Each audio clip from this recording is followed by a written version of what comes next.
520 years of silence, and in the world of earthquake science, silence is never a good sign.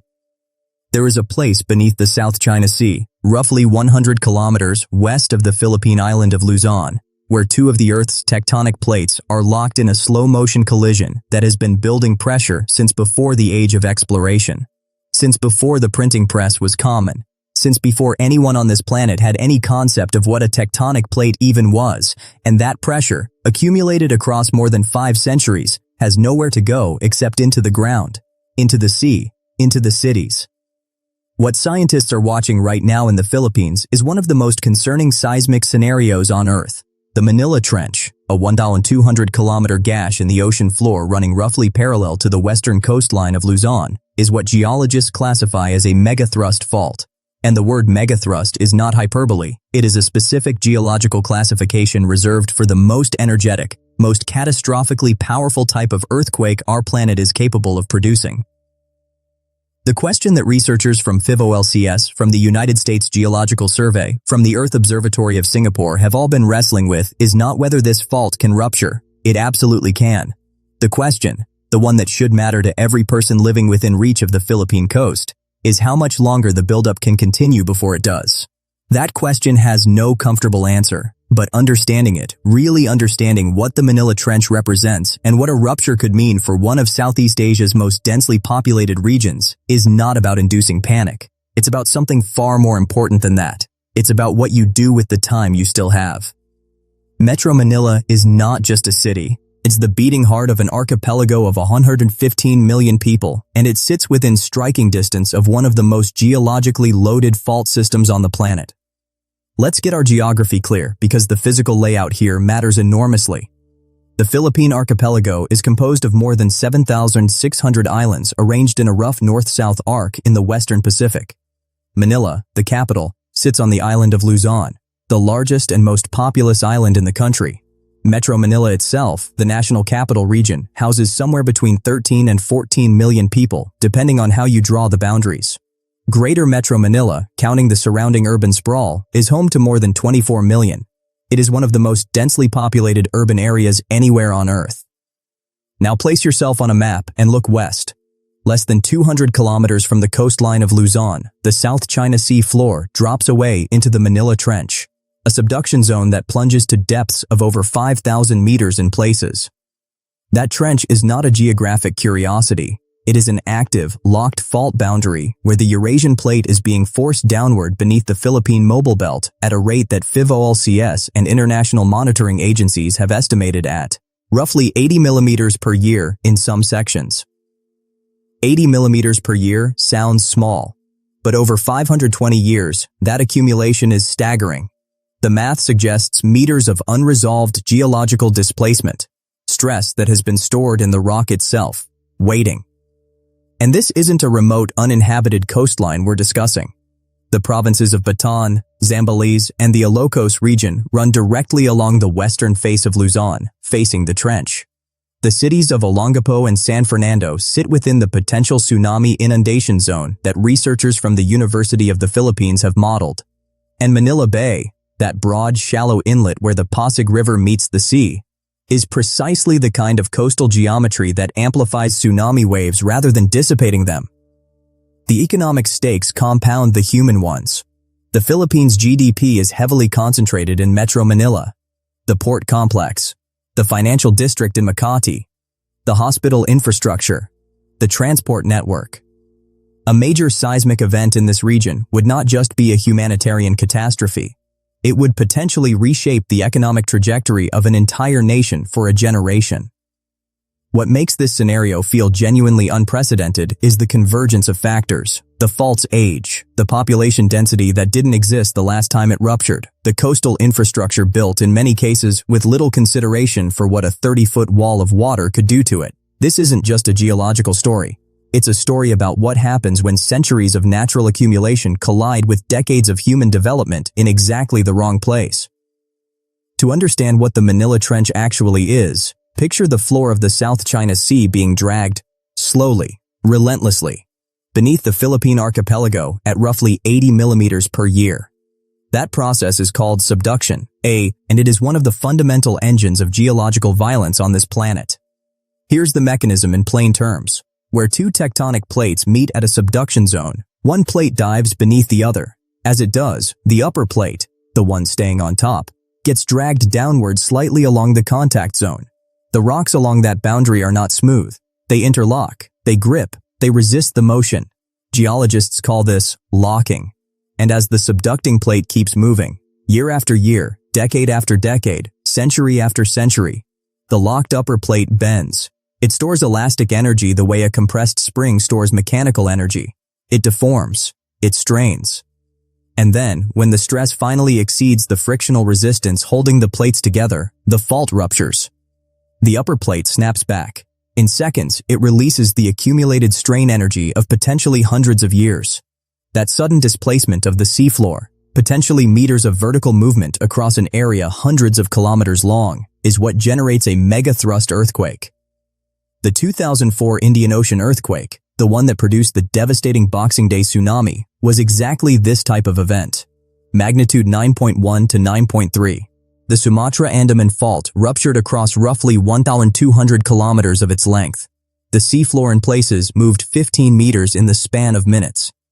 227,000 people died. That is the scale of event that megathrust systems are capable of producing. Now here's where the Manila Trench demands serious attention. Modeling work published by researchers, including those affiliated with the Earth Observatory of Singapore, has suggested that a full or near-full rupture of the Manila Trench could potentially generate a magnitude 8.7 to 9.0 earthquake. Those numbers aren't pulled from thin air. They're derived from the length of the fault segment, the estimated locking rates, and the accumulated displacement deficit. A magnitude 9.0 releases roughly 32 times more energy than a magnitude 8.0. The relationship is logarithmic. The jump from 8 to 9 on the Richter scale isn't a step, it's a leap. But the ground shaking, as catastrophic as it would be for structures across Luzon, may not even be the primary threat. The real danger, and this is what distinguishes megathrust events from other large earthquakes, is the tsunami. When a megathrust ruptures under the ocean, the vertical seafloor displacement pushes an enormous column of water upward. That energy propagates outward in all directions as a wave series. Long wavelength, low amplitude in the open ocean, nearly invisible from a ship's deck. But as those waves approach shallow coastal water, they compress, they slow, they build. What was a 1-meter amplitude wave in 4,000 meters of water can become a 15 or 20-meter wall of moving ocean in 10 meters of water. The physics are relentless.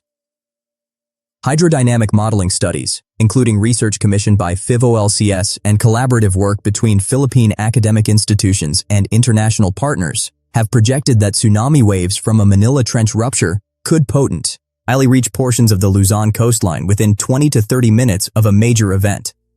Manila Bay's geometry, as mentioned, is problematic. The bay acts somewhat like a funnel.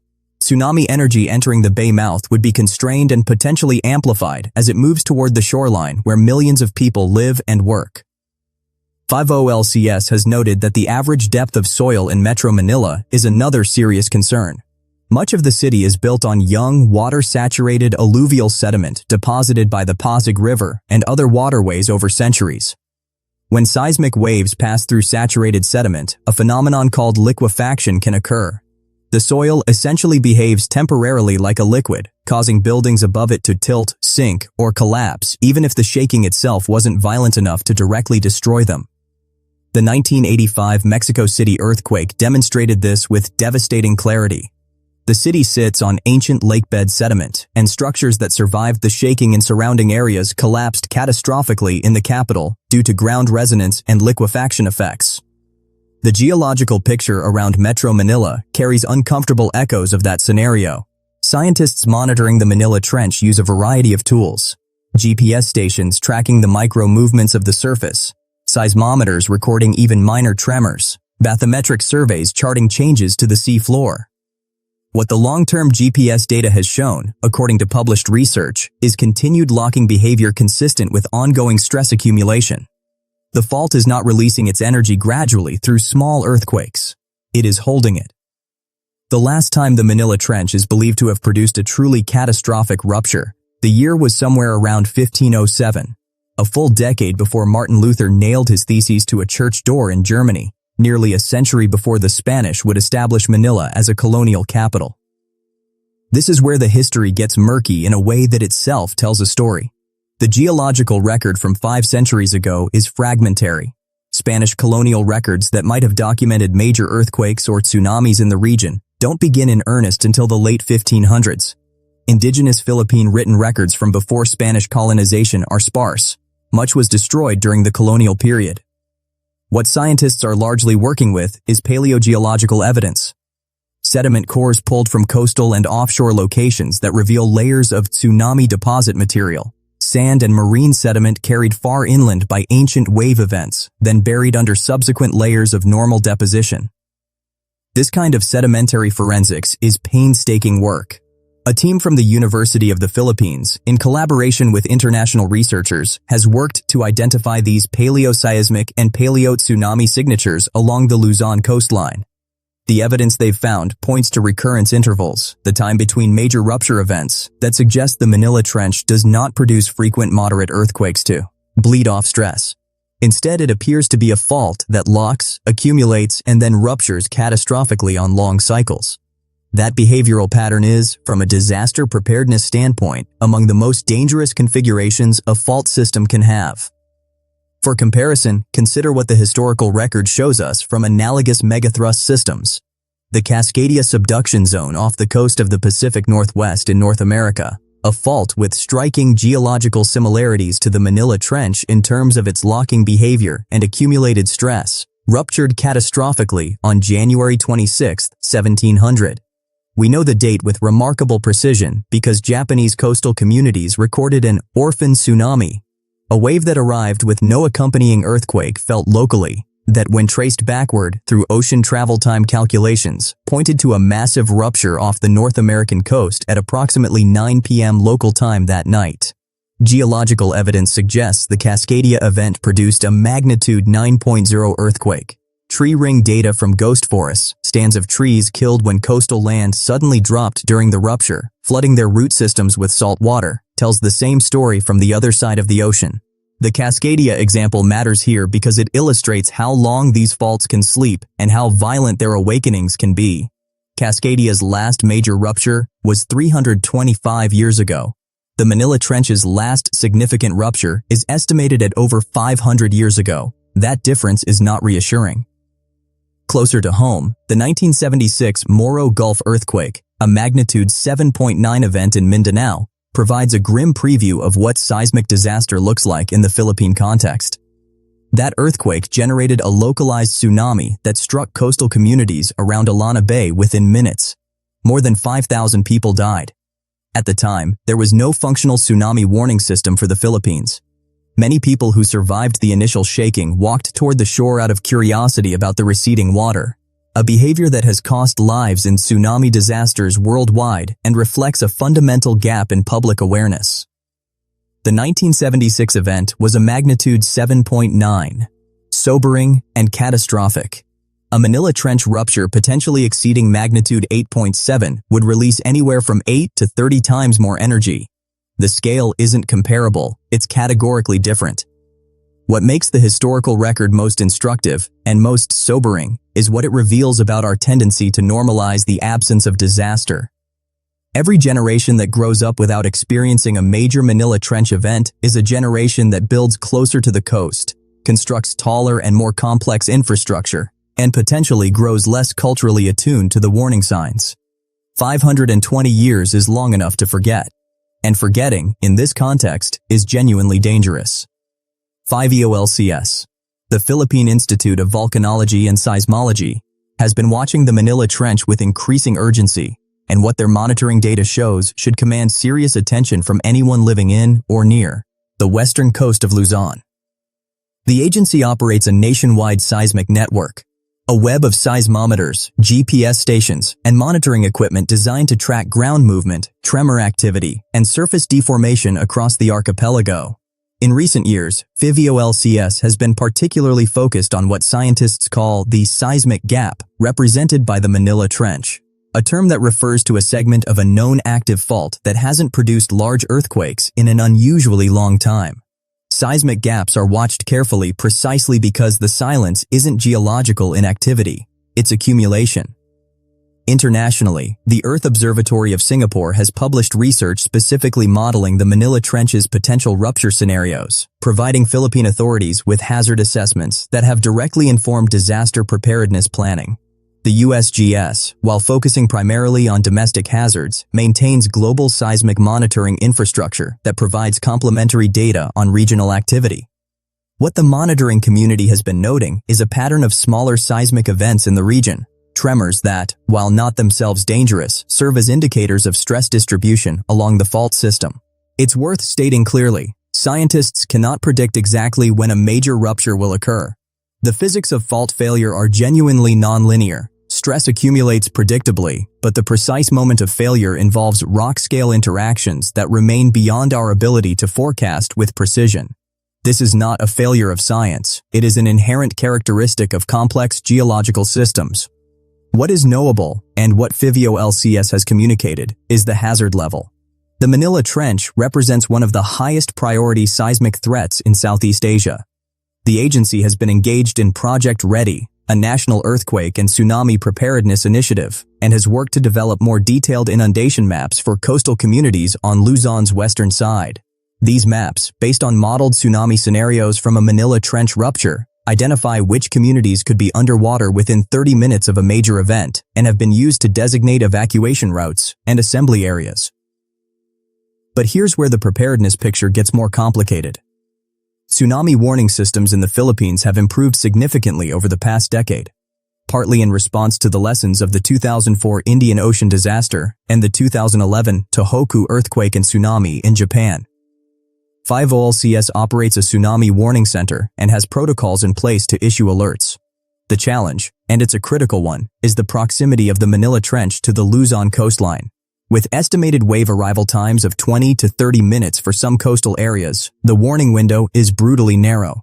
Getting information out, getting people moving, and getting them to high ground in under 30 minutes in densely populated areas is an enormous operational challenge.